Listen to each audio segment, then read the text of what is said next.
Hello বন্ধুরা, welcome back to our channel. আশা করি তোমরা অনেক ভালো আছো, সুস্থ আছো। আমি অনেক ভালো আছি, সুস্থ আছি। সোনু হোম কিচেন আর ব্লগে তোমাদের আবারও স্বাগত। আজকে প্রায় সারা দিনটাই বৃষ্টি ধরেছে, আর এই বৃষ্টির দিনে যদি পাতে থাকে গরম গরম খিচুড়ি, তাহলে জাস্ট জমে যায়। সেটা যদি হয় আবার মাংসের কিমা দিয়ে, তাহলে সত্যি আর কোনো কথা হয় না। তো চলো দেখে নিই রেসিপিটা। প্রথমেই আমি গ্যাসের উপর কড়াইটা বসিয়ে দিয়েছি, আর এই খিচুড়িটা তৈরির জন্য আমি দু রকম ডাল ব্যবহার করছি। এক হলো মুগ ডাল, আর হলো মুসুর ডাল। খিচুড়িটা তৈরির জন্য আমি প্রায় 500 গ্রাম মতো চাল নিয়েছি, আর মুগ ডাল আর মুসুর ডাল মিশিয়ে প্রায় 250 গ্রাম ডাল নিয়েছি। তোমরা যতটা চাল নেবে তার থেকে হাফ ডাল নেবে। আমি মুগ ডাল নিয়েছি 100 গ্রাম মতো, আর মুসুর ডাল নিয়েছি 150 গ্রাম মতো। আমি প্রথমে মুগ ডালটাকে ভালো করে ভেজে নিচ্ছি। যতক্ষণ না মুগ ডাল থেকে একটা সুন্দর গন্ধ বেরোচ্ছে, ততক্ষণ মুগ ডালটাকে ভালো করে নেড়েচেড়ে নিতে হবে। মুগ ডালটা আমার ভালো মতো ভাজা হয়ে গেছে। তার মধ্যে আমি 150 গ্রাম মুসুর ডালটা দিয়ে দিচ্ছি। এরপর মুগ আর মুসুর ডালটাকে 2 থেকে 3 বার জল পাল্টে পাল্টে আমি চটকে চটকে ভালো করে ধুয়ে নেব। দুই রকম ডালে আমি ভালো মতো ধুয়ে নিয়েছি। আর দেখো আমি এখানে কি কি উপকরণ ব্যবহার করছি। যেহেতু আমি 500 গ্রাম চালের খিচুড়ি তৈরি করব, সেহেতু আমি 250 গ্রাম মাংসের কিমা নিয়েছি। আর এখানে খুব একটা সবজি নিইনি, শুধু সবজি হিসেবে নিয়েছি আলু 3টে মিডিয়াম সাইজের, আর ফুলকপি একটা মিডিয়াম সাইজের। প্রথমে আমি আলু আর ফুলকপিটাকে একটু ভালো মতো ভেজে নেব, সেই জন্য কড়াই সর্ষের তেল দিয়ে দিচ্ছি। সর্ষের তেলটাকে একটু ভালো মতো নেড়েচেড়ে গরম করে নিচ্ছি। এরপর আমি আলুগুলো দিয়ে দিচ্ছি। আমি এতে 3টে মিডিয়াম সাইজের আলু ব্যবহার করেছি। আলুটাকে ছোট ছোট করে আমি কেটে নিয়েছি। এবার আমি লাল লাল করে আলুগুলোকে ভেজে নেব, সেই জন্য আমি কড়াই তুলে দিয়েছি। আলুটাকে আমি লাল লাল করে ভেজে নিচ্ছি। আলুটা ভাজার জন্য আমি দিচ্ছি পরিমাণ মতো লবণ। এবার আমি ভালো মতো আলুটাকে ভেজে নেব।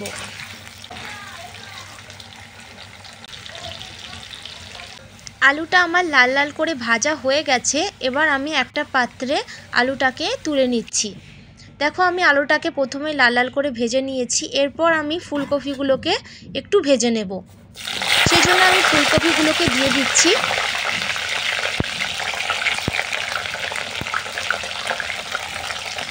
ফুলকপিটা ভাজার জন্য দিচ্ছি আমি পরিমাণ মতো লবণ আর সামান্য একটু হলুদ গুঁড়ো দিয়ে আমি ফুলকপিটাকে একটু লাল করে ভেজে নেব।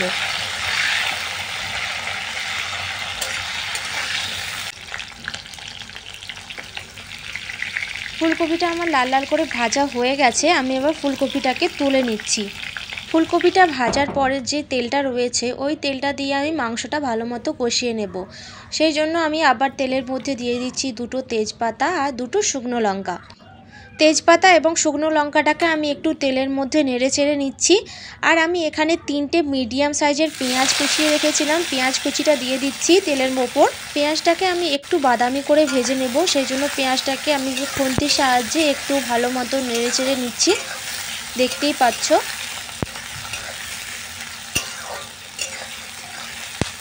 পেঁয়াজের কালারটা অনেকটা বদলে গেছে, পেঁয়াজটা হালকা বাদামি হয়ে গেছে।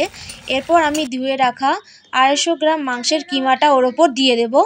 মাংসের কিমাগুলোকে আমি একটু ছোট সাইজ করে নিয়েছি। তোমরা চাইলে মাংসের কিমাগুলো একটু বড় সাইজ করেও রাখতে পারো। আমি একটু ছোট ছোট করে কেটে নিয়েছি। এরপর আমি পেঁয়াজের সাথে মাংসের কিমাগুলোকে ভালো মতো মিশিয়ে নেব, এবং পেঁয়াজের সাথে মাংসের কিমাটা একটু ভাজা হতে দেব, সেই জন্য আমি চাপা দিয়ে দিচ্ছি।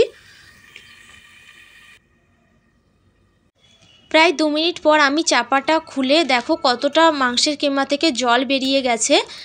মাংস থেকে জল বেরিয়ে গেছে, ওই জলটা দিয়ে মাংসটা একটু সেদ্ধ হয়ে যাবে, সেই জন্য আবার আমি চাপা দিয়ে দিলাম। 5 মিনিট পর আবার ঢাকাটা খুলে দেখো মাংসের কিমা থেকে যে জলটা বেরিয়েছিল, জলটা অনেক শুকিয়ে গেছে। এরপর আমি দিচ্ছি 1 টেবিল স্পুন রসুন বাটা। রসুন বাটাটাকে আমি একটু ভেজে নিচ্ছি। রসুন বাটাটাকে ভেজে নিলে যে কাঁচা গন্ধটা থাকে, সেই কাঁচা গন্ধটা অনেকটাই কেটে যায়। প্রায় 2 মিনিট নাড়াচাড়ার পর যখন কাঁচা গন্ধটা চলে যাবে রসুনের, তারপর আমি অ্যাড করব 1 টেবিল স্পুন আদা বাটা, আর 1 টেবিল স্পুন হলুদ গুঁড়ো, 2 টেবিল স্পুন লঙ্কার গুঁড়ো। এরপর ভালো মতো মাংসটাকে কষিয়ে নিতে হবে। যতক্ষণ না মাংস থেকে তেল ছাড়ে, ততক্ষণ মাংসটাকে ভালো মতো কষিয়ে নিতে হবে। আমি খুন্তির সাহায্যে ভালো মতো মাংসটাকে কষিয়ে নিচ্ছি।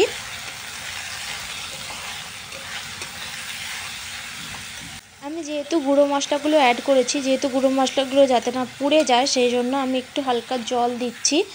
জল দিয়ে মাংসটাকে একটু কষিয়ে নেব। মাংসের মধ্যে আমি একটা মিডিয়াম সাইজের টমেটো অ্যাড করছি। টমেটো দেওয়ার পর আমি দিচ্ছি পরিমাণ মতো লবণ। টমেটোটা দেওয়ার পর লবণ দিলে টমেটোটা সহজেই গলে যায়। এরপর আমি ভালো মতো মাংসটাকে কষিয়ে নেব। টমেটো এবং লবণকে আমি ভালো মতো মাংসের সাথে মিশিয়ে দিচ্ছি। এরপর আমি চাপা দিয়ে মাংসটাকে সেদ্ধ হতে দেব একটু। প্রায় 10 মিনিট বাদে আমি ঢাকাটা খুলে মাংসটা একটু দেখে নিচ্ছি। মাংস থেকে দেখো কত সুন্দর তেল বেরিয়ে গেছে আর মাংসটাও আমাদের কষানো হয়ে গেছে। মাংসের একটু ফ্লেভার আনার জন্য আমি দিচ্ছি সামান্য একটু গরম মশলা গুঁড়ো। যেহেতু মাংসটা পুরোপুরি কষানো হয়ে গেছে, এবার আমি মাংসটাকে চাপা দিয়ে রেখে দেবো সাইডে। গ্যাসের ওপর আমি ডেচকি বসিয়ে দিয়ে 2.5 লিটার জল দিয়ে দিয়েছি। যেহেতু আমি 500 গ্রাম চালের খিচুড়ি বানাবো সেই জন্য 2.5 লিটার আমি জল দিয়েছি। জলটা ভালো মতো গরম হলে ভিজিয়ে রাখা ডালগুলো আমি দিয়ে দিচ্ছি।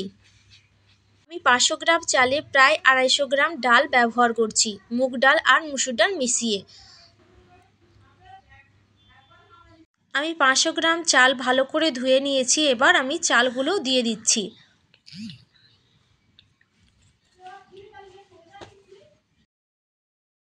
চাল আর ডাল যখন ফুটে উঠবে তখন আমি আলুগুলো দিয়ে দিচ্ছি। চাল ডালের সাথে আলুগুলো একটু সেদ্ধ হয়ে যাবে। মাঝে মাঝে খুলে আমি নেড়েচেড়ে নিচ্ছি চাল ডালগুলোকে। চাল আর ডালটা যখন হাফ সেদ্ধ হয়ে আসবে তখন কষিয়ে রাখা মাংসের কিমাগুলোকে আমি দিয়ে দেব। দিয়ে দিচ্ছি ভেজে রাখা ফুলকপি। ভেজে রাখা ফুলকপিটা দেওয়ার পর আমি দিয়ে দিচ্ছি পরিমাণ মতো লবণ। তোমরা লবণটা দেখে তারপরে দেবে। আমি পরিমাণ মতো লবণ দিয়ে দিচ্ছি। দিচ্ছি চেরা 3টে কাঁচা লঙ্কা। কাঁচা লঙ্কাটা দিলে ফ্লেভারটা বেশ ভালো হয়, সেই জন্য আমি চেরা 3টে কাঁচা লঙ্কা দিয়ে দিলাম। এরপর অনবরত খিচুড়িটাকে নাড়াচাড়া করতে হবে। 2 মিনিট ছাড়া ছাড়া খিচুড়িটাকে নাড়াচাড়া করতে হবে, না হলে নিচে বসে যাওয়ার ভয় থাকে। সেই জন্য আমি বারবার নাড়াচাড়া করে নিচ্ছি যাতে খিচুড়িটা নিচে বসে না যায়, সেই জন্য আমি বারবার নাড়াচাড়া করছি। দেখো আমাদের খিচুড়িটা একদম রেডি হয়ে গেছে। খিচুড়ির ফ্লেভার আনার জন্য আমি দিয়ে দিচ্ছি 1 টেবিল স্পুন ঘি। তাতে খিচুড়ির ফ্লেভারটা অনেকটাই ভালো হয়। এরপর আমি হালকা একটু নাড়াচাড়া করে নিচ্ছি। তারপরেই আমাদের রেডি মুরগির মাংসের কিমা দিয়ে খিচুড়ি। যদি রেসিপিটা ভালো লাগে অবশ্যই বাড়িতে ট্রাই করো। ভালো লাগলে লাইক, কমেন্ট, শেয়ার করে দিও। আজকের মতো টাটা, সবাই ভালো থেকো, সুস্থ থেকো।